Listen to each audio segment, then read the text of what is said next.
Epiphone Firebird Wine Red, Gibson Firebird Platypus Tobacco Sunburst.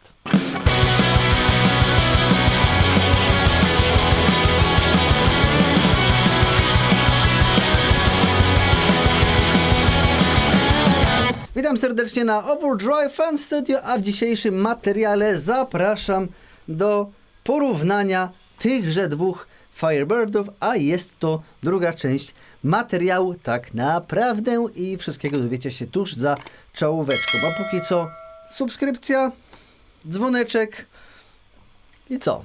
Jedziemy!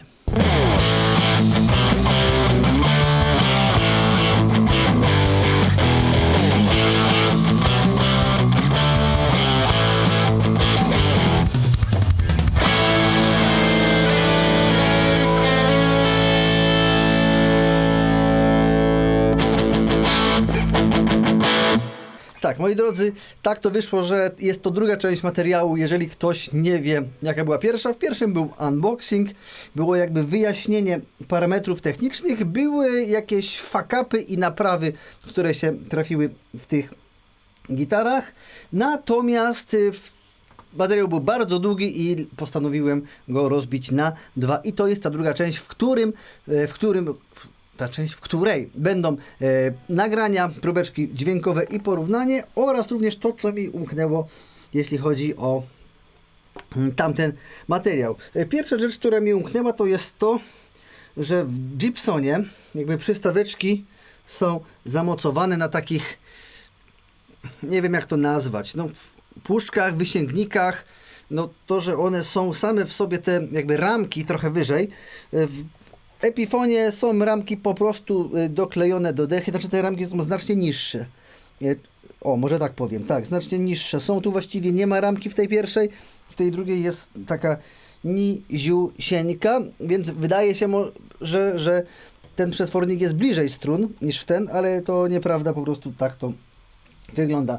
Sam binding również jest taki jakby bardziej żółty tutaj w Epiphonie. W Gibsonie no jest, no jakby nie patrzeć, troszeczkę ładniejszy i tyle.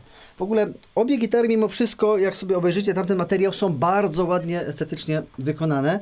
Tam jakieś, nie wiem, jakaś popierdółka gdzieś którejś w Gibsonie chyba wyszła, ale to jest też Bistok, więc muszę na to wziąć poprawkę, chociaż może i niekoniecznie, bo miałem też jakiegoś innego, w którym większe fuck-upy były niż nawet w tym Epiphonie. Niemniej jednak obie gitary są in plus, mimo że są tak naprawdę z dwóch zupełnie innych półek cenowych. No i teraz właśnie czas zobaczyć, jak to tak naprawdę gra. Mogę jeszcze nie zrobiłem tego porównania progów, nie? Chociaż podobnie wypolerowane na jednej i na drugiej. No podstrójnica wydaje się być ciemniejsza i ładniejsza w Gibsonie niż w Epiphonie, ale wiecie, to zależy od egzemplarza. No i na przykład taka pierdoła, to że główki są w drugą stronę, to jest już inny temat i tak samo ten plasticzek, który tutaj chroni nam pręt regulacyjny, jest zupełnie inny. Więc słuchajcie, odkładam Gibsona i biorę się za Epiphona. Dla tych, którzy mimo wszystko chcą wiedzieć, bo nie oglądają pierwszej części materiału, Epiphone przychodzi nam z takim małym pokrowcem piankowym, nie wiem, pianka taka miękka, ale niezbyt dobrej jakości. Powiedzmy tak, tam nie ma 20 mm tej pianeczki, tylko jest znacznie jej jest mniej. No i dobra, gitara wygodna.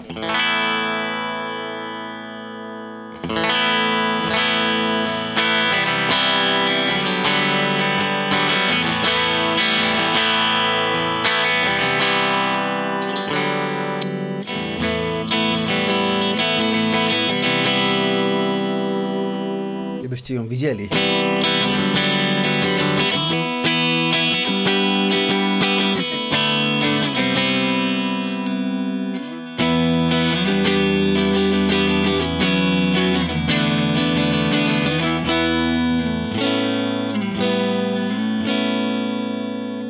Słuchajcie, humbuckery, splitów tu żadnych nie ma, ale to są takie mini humbuckery, więc to pole magnetyczne jest też inne. Nie ma takiej ciepłoty, jaka jest na przykład w Les Paulu, nie?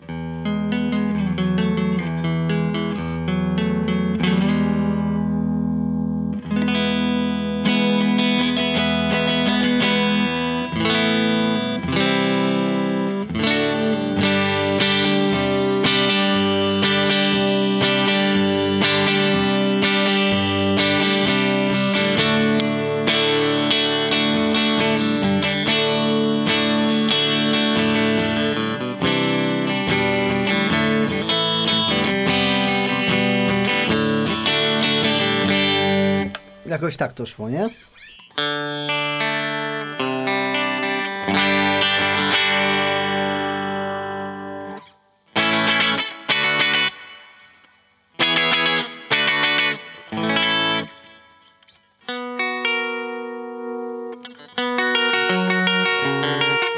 Gdyby Tom DeLonge grał na Firebirdzie.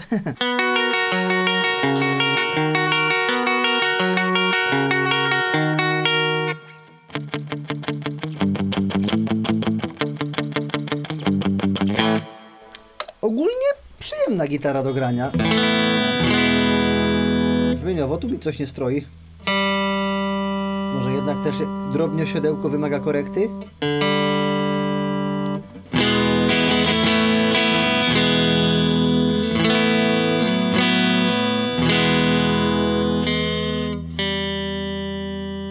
Wiecie, gitary mimo wszystko są wyjęte z pudełka niecałą godzinę temu. O, już lepiej, nie?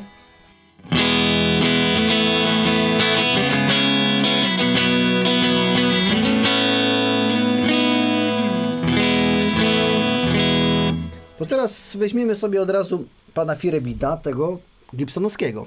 Zobaczymy, jak on tutaj się nam prezentuje. To, co grałem ostatnio.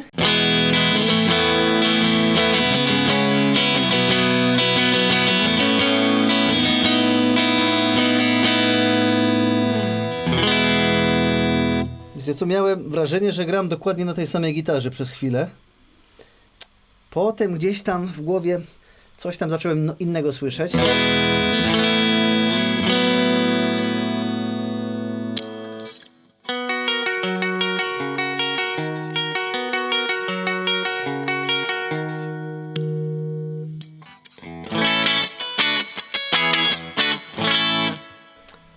Czy tu mi się trochę wygodniej gra? Może przez to, że chyba trochę ciutkę niższą akcję zrobiłem.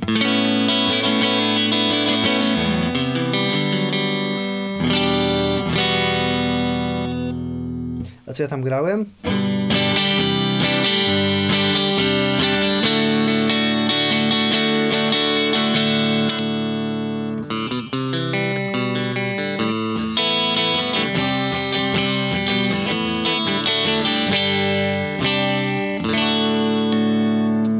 Jakiegoś szału jakościowego nie słyszę. Może kwestia, wiecie, jakieś... Tutaj wyrównania, to sprawdzimy później. Czy przyjemnie się gra. Teraz mały crunchik.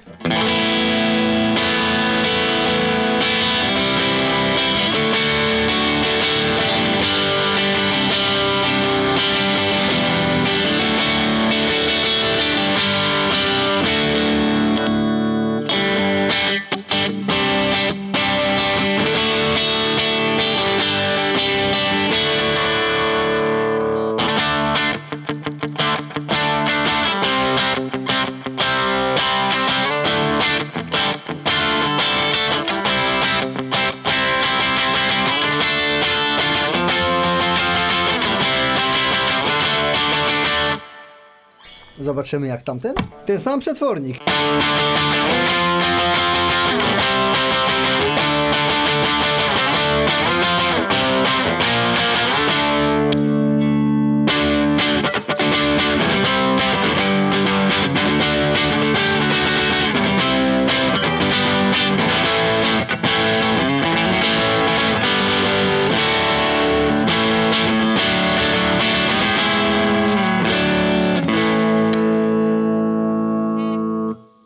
No i co? Ja trochę pod łapą czuję, że Gibson jest jakiś przyjemniejszy w trzymaniu. A wiem czemu, bo Gibson ma cieńszy gryf. To w tamtym materiale o tym mówiłem. No dobra, nie ma co się bawić.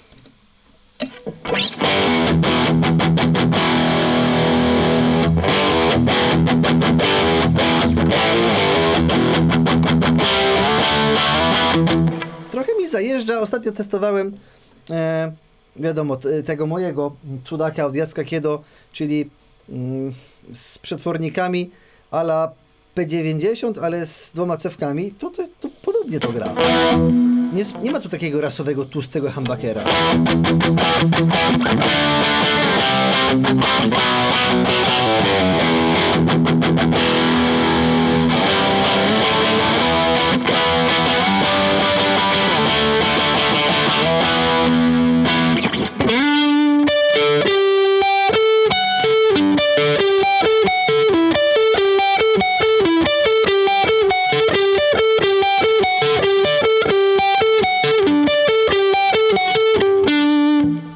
Slash też miał swoją sygnaturę Firebirda.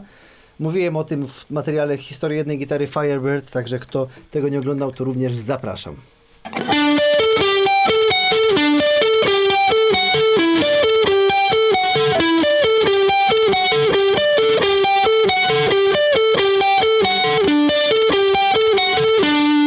Nie wiem, czy to mój komfort grania, że tu jest cieniej, czy to, że już rozegrałem się na tamtej wprawce, ale tu mi się znacznie lepiej grało i mam wrażenie, że to lepiej brzmiało. Ale zrobimy jeszcze raz.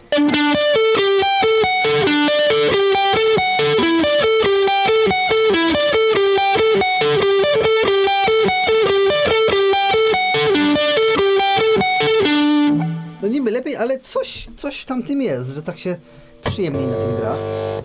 Mówię, może gryf, może jednak brzmienie.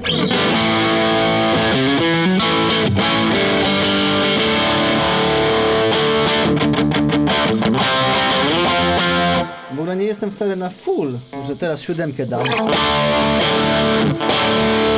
Dobra, słuchajcie, inaczej. Nie ma co, bo to się będzie ciągnęło za długo.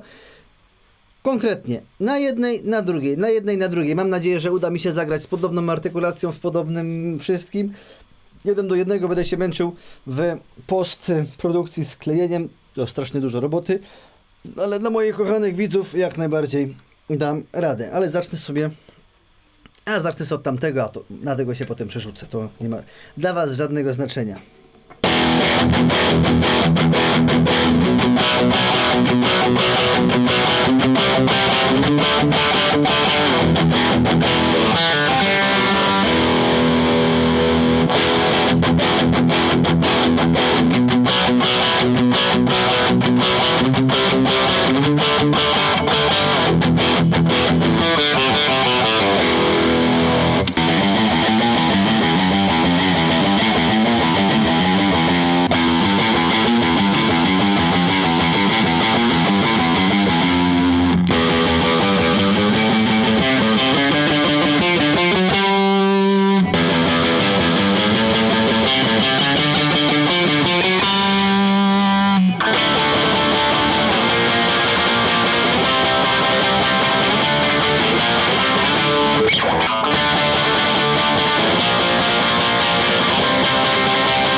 dobrze, moi drodzy, coś tam wam pograłem.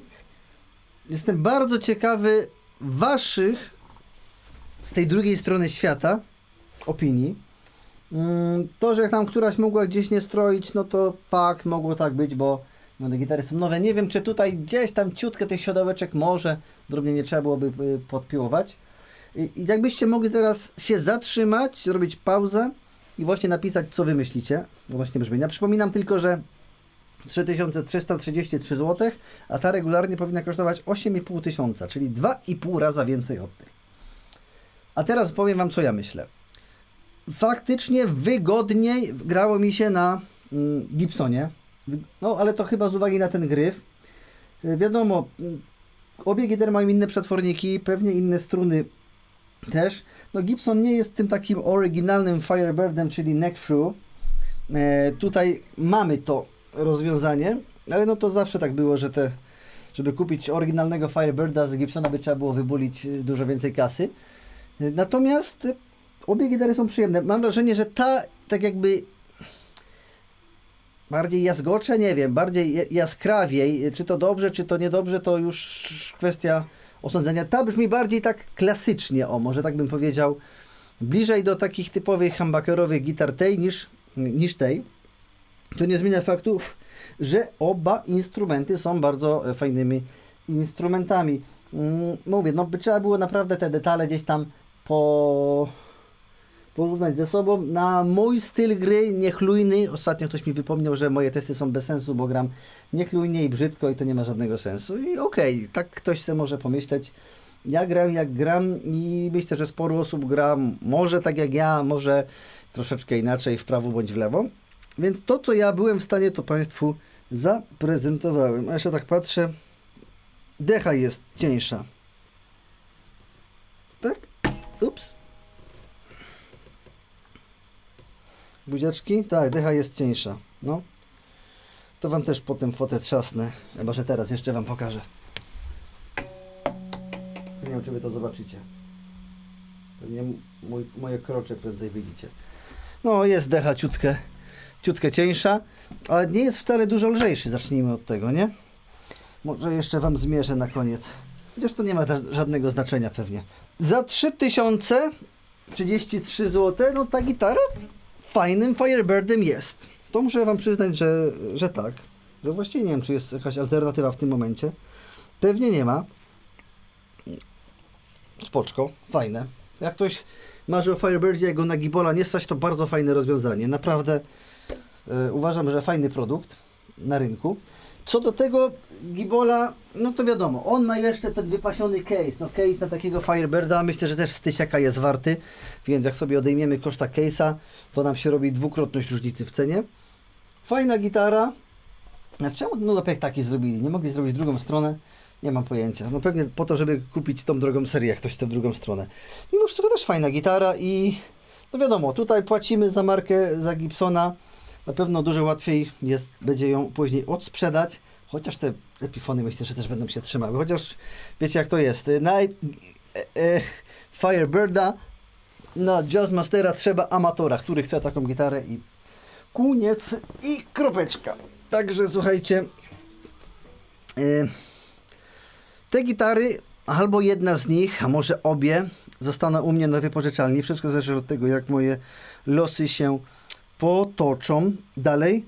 Więc jakbyście byli zainteresowani, to klikajcie pod spodem i piszcie do mnie wiadomości, wysyłajcie formularze. Jak powiecie ptaszek lata nad Sieradzem, to dostaniecie dodatkowo na wynajem którejś z tych dwóch sztuk 10% rabatu. Może mnie też to zmotywuje do pozostawienia sobie obu, aby w wypożyczalni coraz więcej fajnych gitar było. A jakby ktoś chciał taką gitareczkę kupić, oczywiście linki w opisie do zakupu tych gitar Wam również zostawię. Nie muszę chyba mówić, że korzystając z linków również wspieracie moją działalność tutaj na kanale. To co? Zapraszam na spotkanie ze mną na targach Guitar Expo w Łodzi 28-9 marca.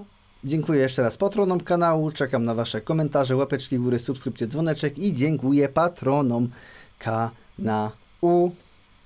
Do zobaczenia w kolejnych materiałach na Overdrive Fan Studio.